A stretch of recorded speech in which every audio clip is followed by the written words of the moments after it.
ওই মুহাম্মাদের সঙ্গে নূরের নবী রাহমাতুল লিল আলামিনের সঙ্গে বেয়াদবি করার কারণে তার নামটা আমি তাওরাত কিতাব থেকে কাটার কারণে আজকে আমি গুইশান বয়ে গেছি। আমি তোর কাছে ক্ষমা চাই, আমাকে তুই মারিস না। আমি তোর কাছে ক্ষমা চাই রে আবু জেহেল, আমার গায়ার বাড়ি মারিস না, আমি সহ্য করতে পারি না। মারবি, আমার নবীর কাছে ক্ষমা চাওয়ার পরে আমার নবী যদি ক্ষমা করে দেয় এরপরে আমাকে দুনিয়া থেকে বিদায় কর, একটা সুযোগ দে রাসূলের রওজা, রাসূলের কাছে যাওয়ার একটা সুযোগ করে দে। আবু জেহেল ডাকতে লোকজনের বলে, তোমরা কে কোথায় আছো, লাঠি নিয়ে আসো। আরে মুহাম্মদ সাপ পাঠাইছে আমারে মারার জন্য, আর সাপ বলে ওরে মারতে বারণ করে, একে তো সারা যাবে না, জলদি আয়, লাঠি নিয়ে আয়। লাঠি দিয়া পিটাইয়া আবু বাদানরে কি করলেন, হারেসকে পিটাইয়া হাড্ডি গুড্ডি ভেঙে দিলেন। হারেস চোখের পানি ছেড়ে কান্দার বলে, হারেস ডাকতে বলে, আবু জেহেল রে, আর আমি সইতে পারি না, আমি অভিশপ্ত হইয়া মারা যদি যাই রে, আল্লাহর আদালতে আমি কি জবাব দিব। আবু জেহেল রে, তোরে অনুনয় বিনয় করি আমারে মারিস না, আর পারছি না, আর সহ্য করতে পারছি না, আমাকে মারিস না, একটা বার সুযোগ দে, রহমতের নবীর কাছে ক্ষমা চার একটা সুযোগ আমারে করে দে। আরে একটা সুযোগ যদি আমি পাই রে, ওই নবীর কদমের মধ্যে ক্ষমা পার একটা সুযোগ আমারে করে দে।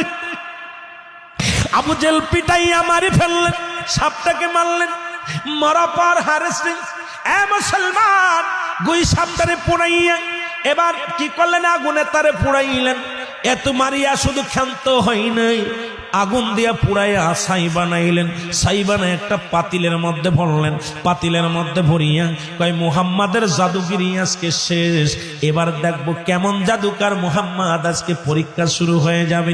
এবার সাপটারে পুড়াইয়া ছাই বানাইয়া নিয়ে একটা পাতিলের মধ্যে নিয়ে নবীজির দরবারে চলে গেলেন। ডাকতে বলে, এ মুহাম্মদ সাল্লাল্লাহু আলাইহি ওয়াসাল্লাম, ডাকতে বলে, এ মুহাম্মদ, আব্দুল্লাহর বেটা মুহাম্মদ, শোনো, আমার এই পাতিলের মধ্যে কি আছে যদি বলে দিতে পারো, আমি এক বাক্যে বলতেছি, আমি আবু জেহেল কালেমা পড়ে মুসলমান হয়ে যাব।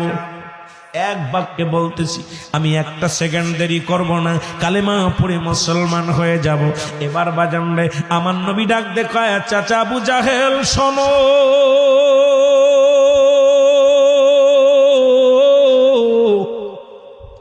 ওই পাতিলের মধ্যে কি আছে, যদি পাতিল থেকে আওয়াজ বাইর হয় তুমি কি কালেমা পড়বা? কয়, বাবা তুই কি বলিস, তাহলে তার কোনো কথাই নাই। এবার যখন আমার নবীজি আঙ্গুল মুবারক, শাহাদত আঙ্গুল মুবারক পাতিলের দিকে ধরে বলে, পাতিলের মধ্যে কি আছো, আল্লাহ তার জবান খোলায়া দাও। সঙ্গে সঙ্গে জবান খুলে গেছে, বলে লা ইলাহা ইল্লাল্লাহু মুসা কালিমুল্লাহ। কারণ আমি হলাম মুসা নবীর উম্মত, আমি হারেসা মুসা নবীর উম্মত। সঙ্গে সঙ্গে ডাকতে বলে, হুজুর আমি গুইসাপ হয়ে গেছি, আপনার নামের সঙ্গে বেয়াদবি করার কারণে আমি মাপ চাওয়ার জন্য মুসা আলাইহিস সালামের কাছে দরখাস্ত করেছিলাম। মুসা নবী আমার দরখাস্ত কবুল করেছিল আল্লাহর দরবারে। বলে, এ মুসলমান শুনে নাও, এরপরে আমি ক্ষমা চাওয়ার জন্য মক্কা থেকে মদিনা, আর মদিনা থেকে মক্কায় আমি 6 মাস লাগছে বুকে হেঁটে আসছি আপনার কদমের মধ্যে একটু ক্ষমা চাওয়ার জন্য। আমি আবু জেহেলের বাড়ির সামনে এসে ক্লান্ত হয়ে যাই, ওখানে একটু বিশ্রামে ছিলাম। উনি আমাকে মারিয়া আমাকে কত অনুনয় বিনয় করেছে, আমার কোনো কথাই শোনে নাই। আবু জেহেল আমাকে পিটাইয়া হাড্ডি গুড্ডি ভাঙ্গিয়া এরপরে আগুনে পুড়াইয়া ছাই বানাইছে, ছাই বানাই পাতিলের মধ্যে রাখছে। আমি হলাম গুইসাপ। জোরে জোরে চিল্লা বলা যাবেন আল্লাহু আকবার। এর আবু জেহেল সঙ্গে সঙ্গে পাতিলটা ফেলে দিছে রে, উনি কাম সারছে, পাতিল ফেলে দিয়ে পাতিল ভেঙে গেছে। গুইসাপ ভিতর থেকে বাইর হয়ে ফুসফুস শুরু করছে। আবু জেহেল কয়, বাতিজা মুহাম্মদ তোর কালেমা পড়তেছে, খালি সাপটারে ঠেকা বাবা, একটু ধৈর্য ধর, আমি তোর কালেমা পড়বো, কথা দিছি পড়বো, সাপটা ঠেকা। হারেসা কয়, হুজুর ও কোনো কথা শুনবে না, ওর কালেমা পড়বে না, ওরে আমি শেষ করে দিব কামড় দিয়া, শেষ করে। সাপ খুব তেরে আসতেছে, তিনি আসতেছে। আবু জেল কয়, আবু হুজুর, এ মোহাম্মদ, মোহাম্মদ একটু সাপটা ঠেকাও বাবা, একটু সাপটা ঠেকাও না, আমি